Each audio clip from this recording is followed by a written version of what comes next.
2024 లేదా 25లో డిగ్రీ లేదా బీటెక్ చదివారా? సాఫ్ట్‌వేర్ జాబ్ కోసం ఎదురు చూస్తున్నారా? అయితే కోడ్ జ్ఞాన్ 100 డేస్ కోర్సులో చేరండి. జాబ్ సాధించండి. సార్ అమ్మాయిలు ఎవరైనా కూడా ఐటీ రిలేటెడ్‌గా నేను జాబ్ చేయాలి అనుకునేటప్పుడు ఫస్ట్ అందరూ అమ్మాయిలు ఎస్పెషల్లీ సెక్యూర్‌గా ఉండాలి అని చూస్తారు. సో, అలా ఒక సెక్యూర్‌గా ఉండాలి అనుకున్నప్పుడు ఐటీ ఫీల్డ్‌లో వాళ్ళు స్పెషల్‌గా బిల్డ్ చేసుకోవాల్సిన స్కిల్స్ ఏంటి సార్?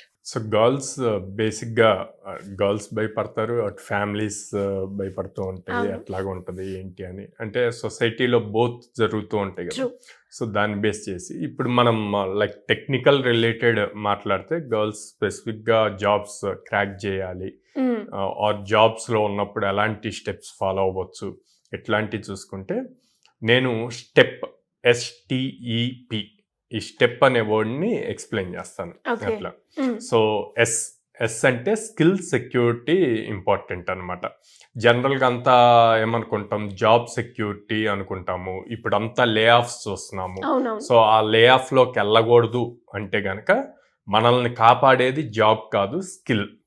సో స్కిల్ ఎంత బాగుంటే, ఇన్డెప్త్గా ఒక స్కిల్ ఉండాలి.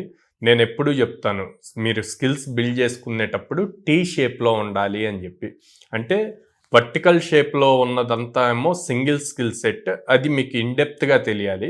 దీనికి కనెక్ట్ అయ్యి మల్టిపుల్ ఫీచర్స్ ఉంటాయి, ఫ్రేమ్ వర్క్స్ ఎట్లాగా, అవన్నీ హార్జెంటల్గా బిల్డ్ అవ్వాలి. ఇట్లా T షేప్లో కనుక మీ స్కిల్ సెట్ని బిల్డ్ చేసుకుంటే మీరు అసలు ఎట్లాంటి సిచ్యువేషన్లో కూడా భయపడాల్సిన అవసరం. ఒకవేళ కంపెనీలో ఫైనాన్షియల్స్ ఇవి బాగోక లే ఆఫ్ జరిగినా సరే మీకు ఇమీడియట్గా మళ్ళీ జాబ్ రావడానికి స్కోప్ ఉంటుంది. సో నెక్స్ట్ వచ్చేసి టీ అంటే టైమ్లీ డెసిషన్స్. చాలామంది ఈ డెసిషన్స్ డిలే చేస్తూ ఉంటారు. సో ఎలాంటి సిచ్యువేషన్స్లో డిలే చేస్తారు? అప్ స్కిల్లింగ్ అయ్యే పాయింట్లో, లేకపోతే కంపెనీ షిఫ్ట్ అయ్యే టైంలో. సో ఇట్లాంటి చోట చాలా జాగ్రత్తగా థింక్ చేసి ఇది రైట్ టైం, మనం అప్ స్కిల్ అవ్వాలి అన్న పాయింట్ ఒకటి డిసైడ్ అవ్వాలి. సెకండ్, ఎప్పుడు ఏ టైంలో మనం కంపెనీ షిఫ్ట్ అవ్వాలి. చాలామంది నేను రీసెంట్గా చూస్తాను, కంపెనీ చేంజ్ అవ్వాలి అనుకుంటే ముందు రిజైన్ చేసేస్తారు. రిజైన్ చేశాక నీకు జాబ్ లేకపోతే పరిస్థితి ఏంది? సో ముందు రిజైన్ చేయకూడదు. Try for jobs. నీకు ఒక చేతిలో ఒక ఆపర్చునిటీ ఉన్నప్పుడు ఇక్కడ రిజైన్ చేయాలి. సో ఇట్లాంటి టైమ్లీ డెసిషన్స్ అన్నవి చాలా ఇంపార్టెంట్. అక్కడ మిస్ అయ్యింది అంటే కనుక కెరీర్ని మన చేతులారా మనం స్పాయిల్ చేసుకున్నట్టు అవుతుంది. నెక్స్ట్ ఈ ఫర్ ఎక్స్ప్రెసింగ్ వాల్యూస్. అంటే జనరల్గా అందరూ ఏం చెప్తారంటే, నేను 6 years ఎక్స్పీరియన్స్ ఉంది, 10 years ఎక్స్పీరియన్స్ ఉంది, ఇట్లా మాట్లాడతారు. ఓకే, బిఫోర్ కోవిడ్ వరకు మనకి ఇదంతా ఫైన్. బట్ ఇప్పుడు ఎవ్రీ 4 monthsకి టెక్నాలజీ మారుతుంది, ట్రెండ్ మారుతుంది. సో చాలా చేంజెస్ వస్తున్నాయి ఇండస్ట్రీలో, బోత్ ఐటీ అవనండి, ఏదైనా అవనండి. సో అట్లాంటప్పుడు మనం మన వాల్యూని ఎలా ఎక్స్ప్రెస్ చేయాలి అంటే, నా వల్ల ఏం బెనిఫిట్ వస్తుంది మీకు అన్నది. ఓకే, నేను ఈ ప్రాజెక్ట్ చేశాను, ఈ ప్రాజెక్ట్లో ఇన్వాల్వ్ అయ్యాను, బిఫోర్ ఇలా ఉండేది, నేను ఇన్వాల్వ్ అయ్యి తీసుకున్న డెసిషన్స్ వల్ల కానీ ఆర్ చేసిన ప్రోగ్రామ్స్ వల్ల కానీ ఈ ఎఫెక్ట్ వచ్చింది, ఈ చేంజెస్ వచ్చాయి. ఆ వాల్యూని ఎక్స్ప్రెస్ చేయగలగాలి. Okay, next personal P. So ఈ పర్సనల్ అన్న దాంట్లో ఏం చూస్తారు, ఎంతసేపటికి కంపెనీ మీద డిపెండ్ అవ్వటము. మన 9 to 6 జాబ్ అనుకోండి. ఓకే, కంపెనీలో వర్క్ ఉంటుంది. జనరల్గా కంపెనీస్లో ఎవరైనా బాగా వర్క్ చేస్తే వాళ్ళకి ఇంకొంచెం ఎక్స్ట్రా వర్క్ ఇస్తారు, తినైతే బాగా నమ్మకం మనకి ఆన్ టైం కంప్లీట్ చేస్తారు అన్న పాయింట్ ఉంటుంది. కెరీర్ గ్రోత్ అంతా కూడా కంపెనీ మీదే డిపెండ్ అయ్యేట్లు బిహేవ్ చేస్తారు. సో ఎంప్లాయీస్ అందరూ కూడా ఎప్పుడైనా సరే, ఈవెన్ మా దాంట్లో అయినా మేము సజెస్ట్ చేసేది ఏంటంటే, family important, health important, and then work important. మూడింటిని ప్రాపర్ వేలో డైలీ అన్నిటికీ స్పెండ్ చేసేట్లు చూసుకోవాలి టైం.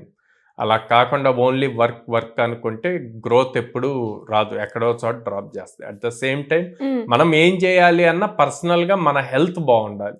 మన హెల్త్ బాగుంటేనే ఏదైనా చేయగలుగుతాం. సో ఈ 4 STEP, skill security, timely response, expressing the values and personal development, 4 ఉంటే గనక గర్ల్స్ ఎప్పుడైనా వాళ్ళ కెరీర్ని మంచిగా బిల్డ్ చేసుకోవచ్చు. అంటే ఎలా సార్, చాలా మంది అమ్మాయిలకి ఎస్పెషల్గా రకరకాల డౌట్స్ ఉంటూ ఉంటాయి.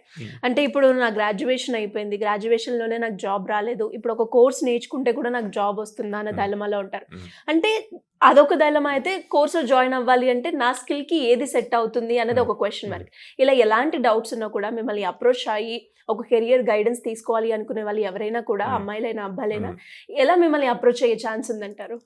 స్క్రీన్ మీద కనిపిస్తున్న నెంబర్కి కాల్ చేయొచ్చండి, ఆర్ డైరెక్ట్ నా ఇన్స్టాగ్రామ్ పేజ్కి మెసేజ్ చేయొచ్చు, సాయిరామ్ ఉప్పుగుంట్ల అని ఉంటుంది, దాన్ని నేనే డైరెక్ట్ రిప్లై ఇస్తాను. ఆర్ డైరెక్ట్గా మా బ్రాంచెస్కి విజిట్ చేయొచ్చు, విజిట్ చేసి అక్కడ మా కౌన్సిలర్స్తో మాట్లాడచ్చు. ఇంకా డౌట్స్ ఉంటే నా అవైలబుల్ టైం కనుక్కొని నన్నే డైరెక్ట్గా కలవచ్చు, కలిసి వీళ్ళ డౌట్స్ అన్నీ కూడా క్లారిఫై చేసుకోవచ్చు.